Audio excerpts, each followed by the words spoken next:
Hello, everyone. I hope that your Lent is going well. I want to speak today a little bit about some of these gospel readings we've been hearing about this Lent.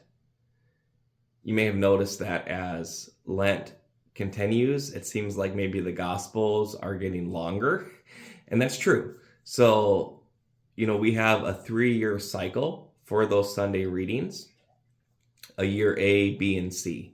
And we're currently in year A. And in year A, the last 3 Gospels of Lent really focus on those men and women preparing to be baptized at the Easter Vigil.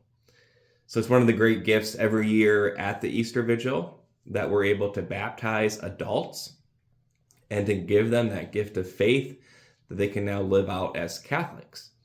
In the last 3 weeks, we have what are called the scrutinies. So there are 3 scrutinies for those catechumens getting ready to be baptized, also known as the elect.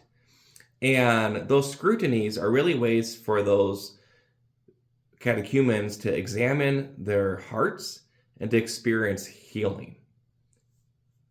We know that as we go through life, we pick up a lot of baggage, sometimes a lot of garbage.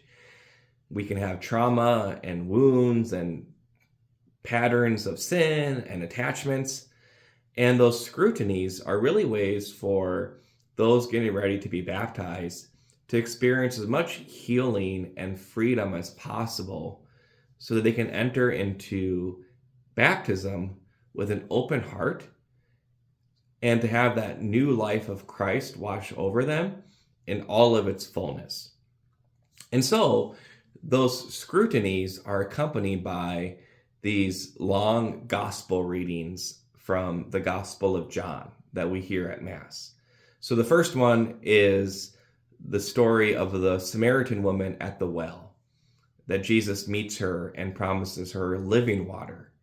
So that's for those getting ready to be baptized, that's a reminder for them that Christ is the one who's able to satisfy their thirst. That maybe they've tried to find happiness in a million different ways, but now they can discover that Jesus is actually the source of true happiness, that he's the living water, right? So they can start to think about their conversion in that light. Then for the second scrutiny, we hear the story of the man born blind. This incredible story of Jesus healing a blind man and then kind of the response and reaction of the people around him as he comes to this new faith in Jesus who just healed him. And again, for those preparing to be baptized, it's a reminder that, they are now invited to overcome spiritual darkness and spiritual blindness. And that one of the fruits of baptism in their life will be their eyes will be opened and the eyes of their heart will be opened. And they'll be able to see the world as a Christian and as a Catholic. And then finally, for the third scrutiny, we hear the gospel of the raising of Lazarus. Again, just this incredible story of Jesus calling his friend Lazarus out of the grave to experience new life again. And so this third gospel, this third scrutiny is getting very close to Easter. And it's really a chance for those preparing to be baptized to think about this new life that they're about to receive. That in baptism, what happens is that Jesus calls them out of the grave of sin. And now they can walk fully alive in God's Spirit with the healing of grace and God's mercy.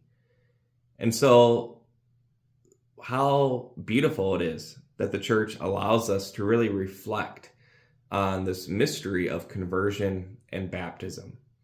So for all of us, maybe we're probably already baptized, we can still really appreciate these gospel readings that we hear, even though they're long, but they can remind us of the incredible gift that we've received in baptism, the new life that Jesus has called us to, that only Jesus can satisfy our thirst, that only Jesus can open our eyes to really see, and that only Jesus can call us out of the grave into new life.